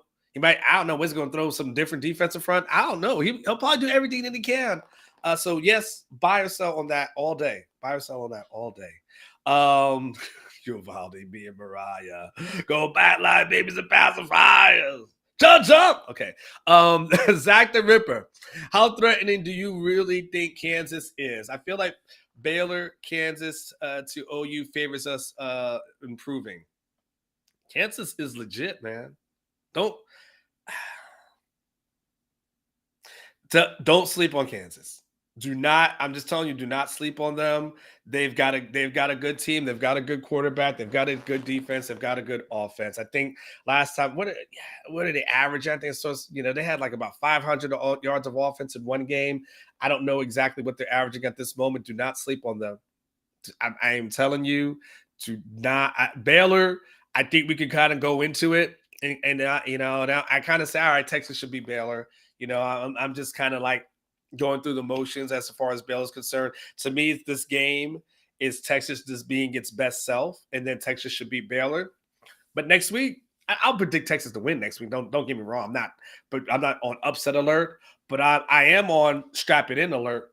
Like strap it up, because they have a really great, really good program. So yeah, and look, I know someone's going to ask me about OU, because one of the questions is going to be, has OU played anybody?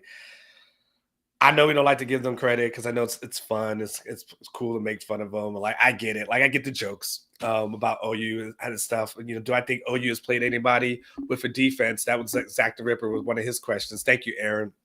Aaron, quick on the trigger, right? No, they played Arkansas State, they played SMU, they played Tulsa, right? They beat Arkansas State 73-0, they beat SMU 20-11, and they beat Tulsa 66-17. So have they played great teams? No. But the thing is, and this is where you got to be careful when you start like, well, they haven't played anybody. The key of good teams is to be able to curb stomp the bad teams. When you're good teams go out and they do that against Arkansas State. They score 73 points against Arkansas State. They score 66 points against Tulsa, which is not really the worst team in the world. And sure, SMU's 20-11, but SMU's got talent. SMU's not a bad program or anything to that effect. SMU always gives people fits. So I'm not going in that direction. But when teams go out and they beat the hell out of teams that they're supposed to, it catches my attention. So have they played anyone that you would consider to be special? No. They got to get into the Big 12 play, and we'll see what happens. They got Cincinnati this weekend. They've got Iowa State, and Iowa State's got a good defense. We'll know more about them for the next couple of weeks. But rivalry games, man, it's still going to be a good rivalry game. And so, and I'm not expecting 49-0.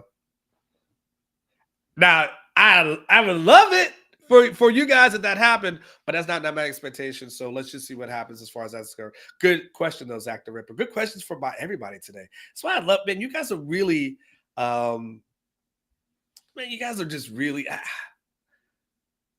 it's just really, smart. I don't know. There's a better word than that, but the football knowledge that you guys have who are in the chat and watching is extraordinary. So thank you. Robert Kemp, buy or sell? Sark has several new offensive sets to roll out for big play. Oh, I was like, am I having a stroke? What's going on? I was like, don't put it on man. I tell you, I was like, oh, I'm coming for you. It's the big one. I was like, did I stroke out here? Like, am I not reading something correct? Boy, hey, man, listen, man, I appreciate in the chat, but y'all got to make sure okay. Sark has several new offensive sets to roll out for Big 12 play. I'm assuming that's what that is. Okay. I mean, I don't know. I think this is his offense is what it is. I think there are things that he can do within this offense to kind of to stretch the field. But I would hope that he wasn't holding back against Alabama.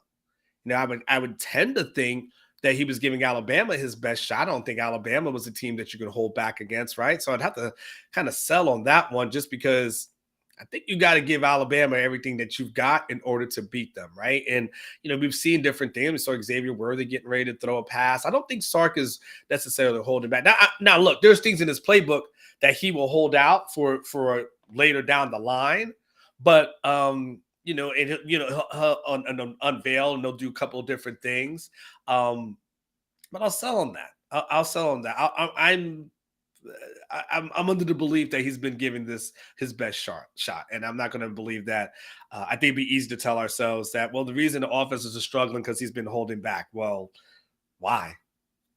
I mean, when it's 10-10 versus Wyoming heading into the fourth quarter, I think we throw that strategy out, don't we? Don't we say, you know what?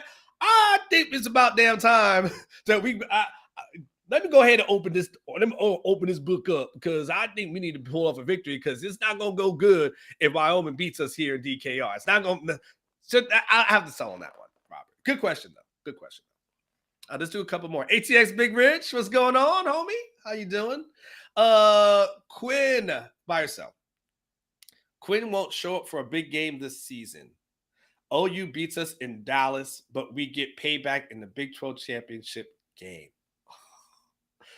ATX Big Rex, Big Rich, what's going on? Who did this to you? What happened? What happened? Man, no, Big Rich, I'm not gonna buy on that. I can't buy on that. If you tell me he won't show up for a big game this season, well, he just showed up for Bama. So if you're saying another big game, is that what you potentially be saying? So I'm gonna put words in your mouth. I'm gonna say you're asking me, will he won't show up for another big game? I'll sell on that. Because if he doesn't show up for another big game this season, this team's not going to win. This team's going to lose 2 games if that's what we're talking about.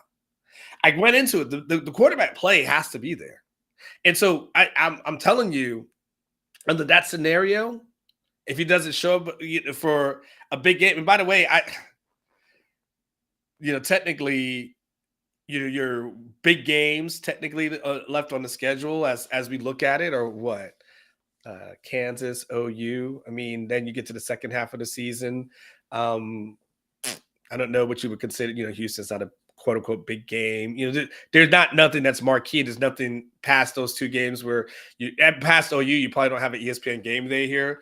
I'm not going to sell on Quinn. I won't do it. I'm going to still keep my stock. Okay. Now your question is, there will be one game when he doesn't show up. Well, it's possible. Sure. It's possible. Yeah.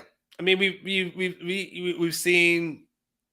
There's been inconsistency and you want to see a little bit more consistency. So could there be a game later this season where things aren't clicking? Yeah, that's possible. It is until it isn't, right?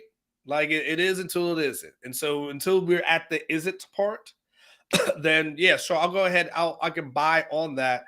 But I'm definitely not going to buy on Texas losing against OU in a couple of weeks.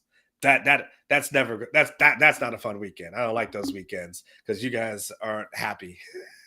And I'd like you to be happy. Do we have more, Aaron? Do we have more? All right, let's keep going through them. Guys are just never gonna get my social media standouts. James Hatfield. I guess I'll save him for tomorrow. If we need to. James Hatfield, buy or sell. We hold Baylor to under 17. That's a great question, actually. It's a fantastic question. That's a good question, James. That's a good question. My instinct, my gut says I want to buy on that. My gut says because my prediction probably would be something along like a 28 to 17-ish kind of range. Hatfield. So you said under 17. So now you're talking under 17. So you're basically talking about 14-ish. So the math to get to 16 is a little weird. So You're talking about 14 or less. I've got Baylor. I'm giving Baylor 17. So I'm gonna sell on that. Like I'm not know if they're gonna go do 10 or 13, but can I talk myself into 24-13? I can talk myself into 24-13 really easily. This is a great part about this being live. I don't have any time to really think about it, and I have to talk this thing out. And I don't like to just utter BS. I really want to make sure I think this thing through.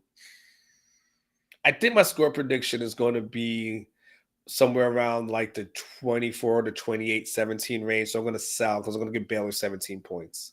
I won't give anything more than that. So it's it's semantics, James, as far as my answer is concerned, because I'm probably going to give them 17.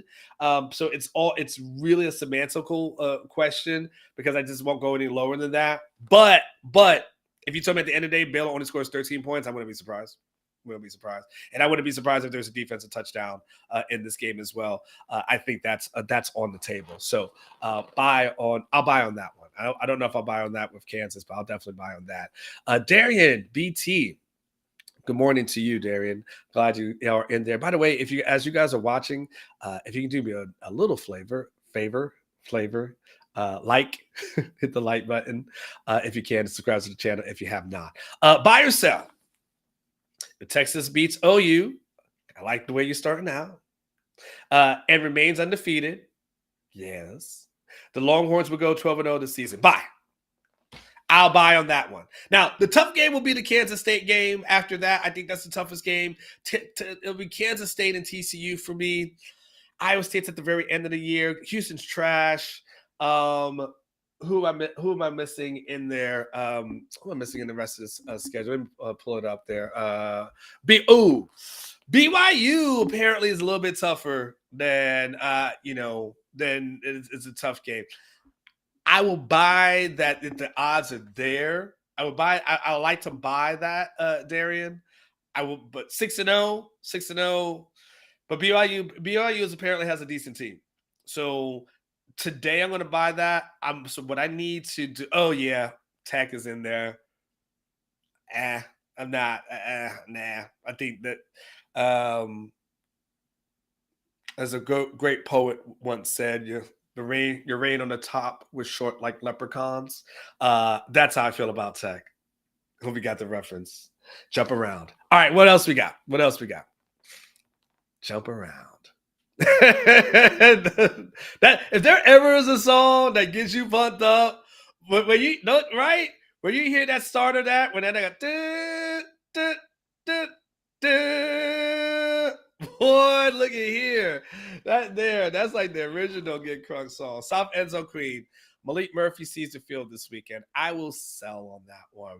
I don't think the game is going to be that out of control for Malik to get in there. I think if Malik gets in there, maybe it's like to do a handoff, but I think Quinn Ewers does victory formation as far as that's concerned. So I will sell on that one. I don't know when he gets in again this season. I don't know when he gets in again, and I definitely don't see a scenario where Arch gets in this year as well. That's a little bit of a tough one for me. So I'm going to sell on that one just because Baylor has a decent defense. Baylor has a decent defense, and so Baylor will do some things that are a little bit confusing, I think, for Texas in the offense. So decent. I'm not saying they're great, but decent defense. So I don't think that. So that's why I got to sell on that South End Zone Queen. I don't know. You're gonna have to have a blowout in there to see Malik. But I think he's already fully engaged. So let's do some more. Shook ones. There ain't no such thing as halfway crooks. What happened to Shook? All right, so that's it. Oh, what happened to Shook? Oh, okay. I was like, Shook. Buy or sell? I don't know. All right, so let's do one more buy or sell, and then we'll do maybe some social media standouts coming after the break. So buy or sell? One more.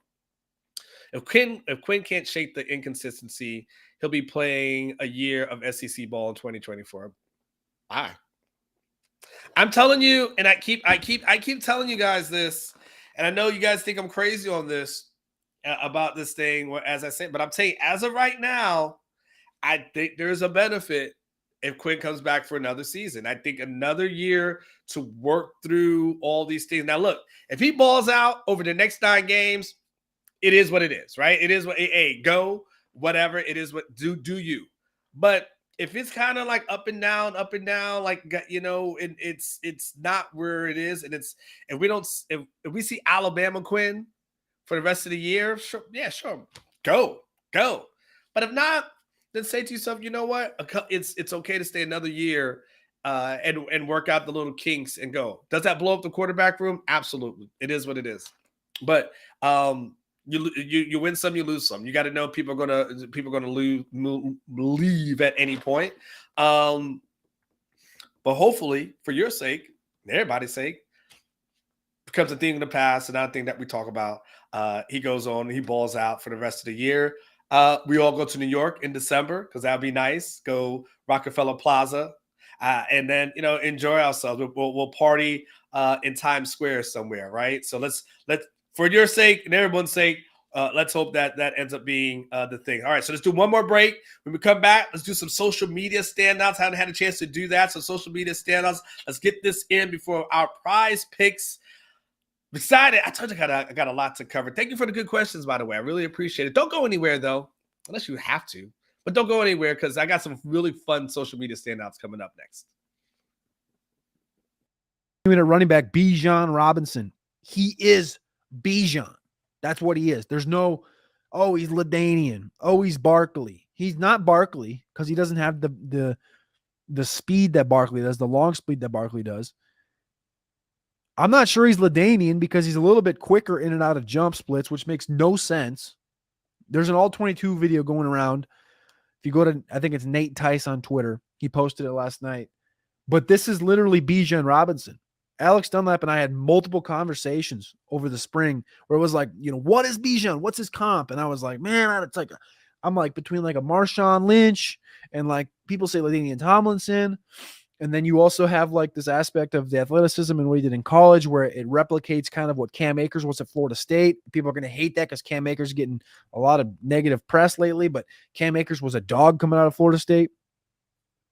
It's like, wipe it all out. This is Bijan. This is another one of those. This is going to be one of the guys that people are saying in a couple years. It's like, he's like Bijan. He's like LT. He's like AP. He's like McCaffrey. He's like Saquon. This is going to be another guy on that list. Like Bijan is just Bijan. It's crazy. But that's exactly why he was looked at the way he was when he was coming out. This guy has 19 carries in week 2 for 124 yards. He averages 6.5 yards per carry because every time he touches the football, you can't tackle him. The first tackler never gets Bijan to the ground, let alone barely slaps him. Oh, and he had 5 targets, 4 receptions for 48 yards. Forgot to tell you that. Forgot to tell you he also had 5 targets and 8.8 fantasy points just in the air to go along with his 100 yards on the ground with less than 20 carries. Bijan Robinson is, in fact, Bijan. That's the comp. Is Bijan? Did you? I felt like he was trying to say Bijan is Bijan. Because did you know that Bijan is Bijan? Because that's who Bijan is. Bijan is Bijan. Bijan. Because he's Bijan. I told you everybody can get it. I'm telling you, it don't matter. I don't care if you're on OB. I don't care if you're on CB. I don't care if you're on AB. ABC 1, 2, 3. Everybody can get some. Because Bijan is Bijan. All right, let's do some social media standouts. I know who's going to cuss me out next. Got all kind of people going to cuss me out. Oh, yeah. Give him a good reason. Give him something to talk about. Ari says, very, very classy move by Deion Sanders. He made this sure to say this during his press conference today. Said, Henry Blackburn is a good player who played a phenomenal game. This is still a young man trying to make it in life. He doesn't deserve a death threat over a game. I forgive him. My team forgives him. Travis Hunter has forgiven him. Let's move on. Kid does not deserve that. That's a quote. Much respect to Coach Prime. I mean, at the end of the day, it was I don't know, kid trying to make a play. I would not necessarily agree with that. It was a dirty play. That's what that was. That was a dirty play. And that play didn't need to happen. That play doesn't need to be on any single level. It was a dirty play. He looked at him and measured up. He did it on purpose. And he looked over and tried to hurt him. But nonetheless, death threats, too much. That's not now you're going too far. I mean, you have the guy like looking over his shoulder, looking like he's gonna, get sometimes at some points. That's my only thing. Like I don't like about that. But it was a dirty play. Absolutely, should not happen. And and honestly, if that had been one of Deion's players who had done that, if it had been someone from Colorado, the narrative would have been a whole lot different. So, it would be like, look at Deion. He can't run a good program, and look at those guys that he recruits and all this other kind of stuff. So nah. So that he deserves all kinds of crap, but he definitely doesn't deserve death threats. Like at that point, you're going too damn far. So Darwin, I would just disagree with you. I think it was dirty. Late, I don't know. Late, you went around a guy to do it. So I'll stay with dirty. I don't like it. Let's do another one. Let's do another social media standout. Interesting question, right? So RJ Young, he tweets out something. He tweeted out something, and someone kind of quote tweets it. He goes, don't mind Oklahoma. It just put up, that's an offense just put up 56 in the game. That's just a defense giving up 9 a game. That's just the OU team building like a storm on the horizon. Okay, RJ. That's just a pro team down here. Okay, go. I was with him on 1, 2, and 3. I'm with him on don't mind Oklahoma. I'm with him on number 2. I'm with him on number 3. Number 4, okay, you're going a little too far with, building like a storm on the horizon. And then number 5, that's just the pro team down here. Okay, I mean, it is the pro team down there because it's not much else from a football standpoint in Oklahoma. Is Oklahoma the real deal? I would say to that, time will tell if Oklahoma is the real deal. I think they've improved. I don't think they're as bad as they were last year. And the results kind of prove that they're not as bad as they were last year. Real deal? I don't know. The only reason why I want Oklahoma to be legit, and I think I've told you guys this, is I just want Texas and Oklahoma to be in the Big 12 championship game to make Brett Yormark have to sit there and be salty the whole damn time. So really, that's the only reason I want Oklahoma to have any measure of success, to be honest with you. It's my pettiness. I don't necessarily, I don't want them to be Texas. I don't want you guys to be pissed off or anything like that. Because I got to deal with 49-0 last year. No, I want you guys to have that. But if they can get there to the Big 12 championship game, absolutely, definitely want that, because then Yormark has to sit there and give Texas, the trophy, and that would make him really salty. And I'm all for the pettiness of that awkward moment that he would have to have. So that's where I'm at as far as that's concerned. Let's do another one. Let's knock them all out. Social media standout number 3. Did you guys see this craziness?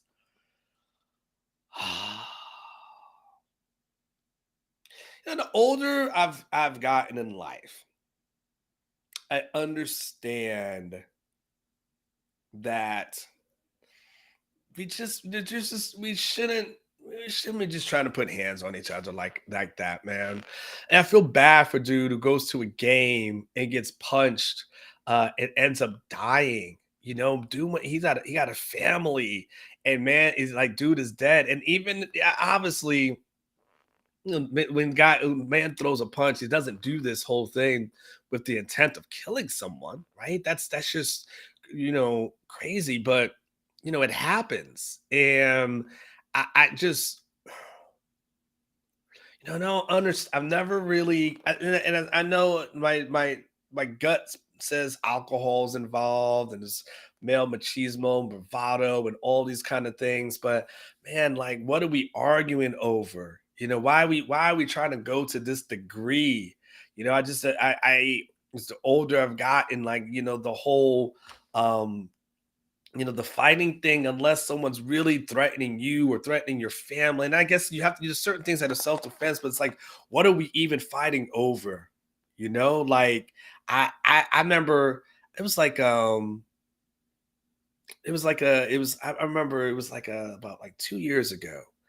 And I was at this bar called Woody's.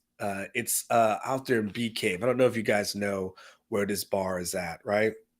It was out there in Bee Cave, and it was and so I was there with some friends of mine, and this one of my and there was a mutual friend who I knew that was there, and she was talking to me, and then we're all the group. Well, and she had left her her whoever she was, a person at the time. So we're just everyone in the group is talking and whatever, and this dude decides he's going to steps to me, right?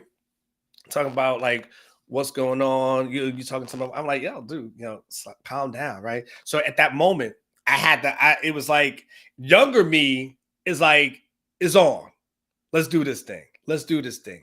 Older me is like, let's calm this thing down.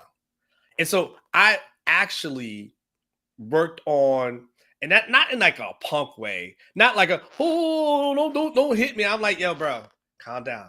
Calm down. He's like, don't tell me to calm. I was like, man, calm down. Relax. It's not anything that you're thinking. Calmed him down. We talked. He actually apologized to me. Like, apologized. He's like, you know what? I'm so sorry that I said to you like that. I apologize. I was like, man, I get it. But, sometimes, we can't go against each other like this. We can't have this, all this kind of stuff. Like sometimes, we got to talk this thing out. And it's like, man, let's talk this thing out, man. Now when he sees me, he shows me, he tries to talk to me and hug on me. I don't like his ass because he tried to step to me. So I don't really want to talk to him. But I'm just saying, like, the older we get, man, this whole thing, man, I don't know, man. Rest in peace to that dude, man, and his family, man. That's horrible. Horrible stories. It ain't worth it. All these fighting after games and stuff. Like, why are you fighting? What you fighting for? You fighting over a damn team? A team that nobody even knows you on this damn team. Nobody knows you. And you what? So you rooted for a team and liked the team and da-da-da, whatever the damn thing is. We fight, you fighting in the hallway. I see these people fight. Like, why are you fighting, man? What are you fighting for? I don't know. It's just ridiculous. I tell you, nowadays I drive in the slow lane.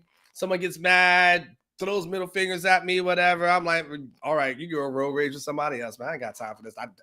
Got the strap if I need it, but we're not pulling it out unless we got to. All right, let's do another social media standout. Let's do another social media standout. Let's do another one. Let's move on to happier things. SMU. So first of all, it said we'll start with 20 flights, clandestine commissioner meetings, a near invite to the Pac-12, and a $200 million pledge from Texas oil tycoons inside SMU's Power 5 campaigns and the billionaire behind it. Guy says it's a couple $100 million. I'm not losing sleep over it. Okay, first of all, I need to find out who this person is. I need to find out who this person is.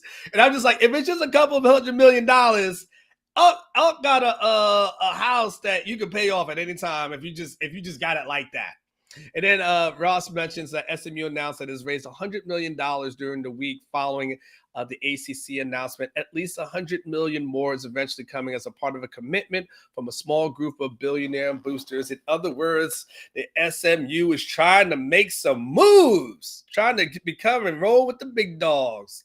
Hey, I'm all for it. I am all for mount it up, get the Pony Express back in there. Hey, you can legally play guys now.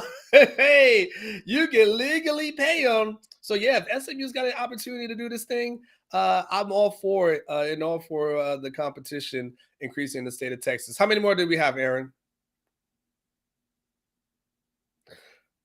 Let's do one more. And let's save two for tomorrow, okay? Let's just do one more. To give you the best other one. All right, this is good. This is for you guys. We can close out the show clowning on the Aggies. Message board geniuses actually they go and find people who post the silliest things on message board. They've gone after Orange Buds people before, and then they put that out for the masses. So enjoy this one from Urban Country Boy,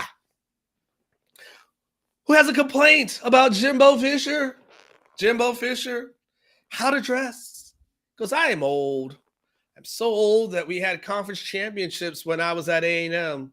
That said, Jimbo dresses like, well, not so good. Jimbo, you need to shave. If you need a reference, go back and look at Jackie Sherrill. He was a better dresser and a way better coach. This is at the point where you know that your fan base doesn't like you anymore. When they're at the point of just saying, man, I don't like how you don't dress good. You don't shave well enough. You look homeless. That's when you know the fan base just don't mess with you no more. That's when they know. That's when you know it's over. It's kind of like when you been in relationship with somebody and you kind of over them, and so every little thing they do just annoys you. Why are you breathing so loud? Why can you just breathe softer? Yeah. Can you why you blinking really, really hard right now? Why are you blinking so hard at me? You got a problem? Like when you get to that point, you just know the relationship's over. And that's why I feel like when you complain, like, man, he just doesn't shave. That's when you know the relationship is over. All right, our relationship today is over, but it will be back tomorrow. I got prize picks coming in 10 minutes. So I got to get out the way for everybody so we can do that.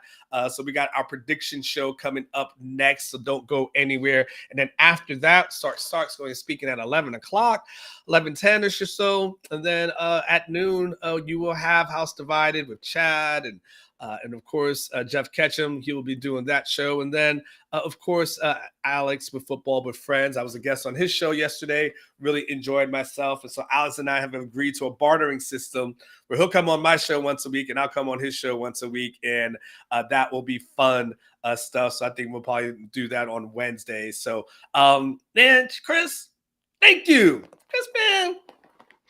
Chris, you just made me smile, dog. You just, man, you said the best part of your day is now over, man. That's good, man. I hope, Chris, regardless, I hope you have a really good day for the rest of the day. I hope you have some other good stuff, some fun stuff. We got Friday coming on, and I think on Friday we'll have El Presidente with his picks.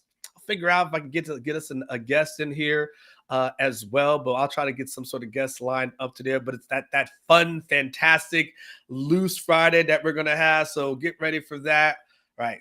You guys have a fantastic, fantastic day. I'll be back. I'll be back in 10 minutes. So for the Prize Pick show. But until then, hey guys, like the video, share it with your friends, subscribe to the channel if you haven't. And remember what I always say, live each day like it's your last, because one day it will be.